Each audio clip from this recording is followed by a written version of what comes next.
ওই ওই গাছের ওখান দিয়ে তখন গরু নিয়ে রাখাল ছেলেটা যাচ্ছে।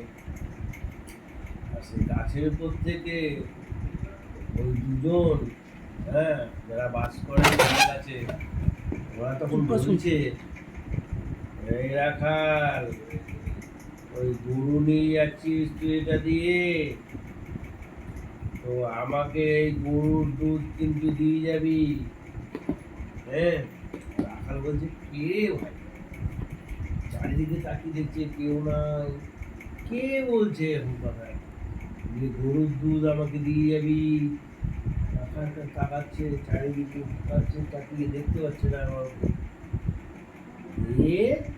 রাখালটা কি করেছে, আস্তে আস্তে আস্তে আস্তে উপর দিকে তাকিয়েছে, উপর দিকে তাকিয়ে দেখছে এই বড় বড় দাঁড়, সেই হাতির মতো দাঁড়, বের করে তখন চোখ বড় বড় করে বলছে, আজকে যদি দুধ না দিয়ে যাস, কালকে তুই এটা দিয়ে আসবি, তোর কিন্তু ঘাড়কে মুটকিয়ে দিব।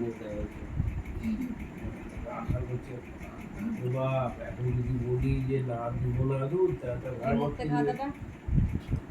রাখাল ছেলে কি করেছে, ও বলছে আচ্ছা আচ্ছা ঠিক আছে, কালকে তোমাদেরকে আমি বোতলে করে দুধ এনে দেবো।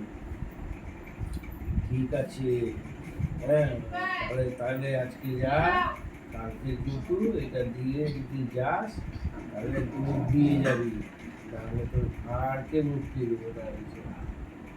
দেখো রাখাল ছেলে কি করেছে, গরুকে তাড়াতাড়ি করে তাড়িয়ে তাড়িয়ে বাড়ি নিয়ে গেছে, তার পালা তো গরুকে মারছে, ধর ধর ধর ধর করে নিয়ে পালিয়ে গেছে গরু। গিয়ে বাড়িতে গিয়ে খুব এই করছে, ভয় পাচ্ছে। বেরোলে সবাই বলছে এই কি হয়েছে কি হয়েছে, বলছে ওই যে সেই বড় জাম গাছটা, ওই জাম গাছের মধ্যে দুজন থাকে, ওই দুজনের সেই এত বড় দাঁত, এইরকম মোটা মোটা চোখ নিয়ে বলে কিনা যে আমাকে, হ্যাঁ, নাকটাও বেশ বড়, হ্যাঁ, নাক চোখ মুখ আর দাঁত এইরকম বড় হাতের মতো, হ্যাঁ, সেই চুলগুলো সেই বড় বড়, উপর থেকে সেই ট্যাংগুলো সে বলছে রাখা যে দুধ না দিয়ে যাস, ঘাড়কে দুটো মুটকে যাবে। এবার কি করে তারপর দিন রাখাল আর কিন্তু বলছে না, আমি দুধও দিব না, আমি ওই রাস্তা দিয়ে যাবো দিয়ে, আর রাখাল ফেলে কিন্তু ওই দিয়ে দুধ এই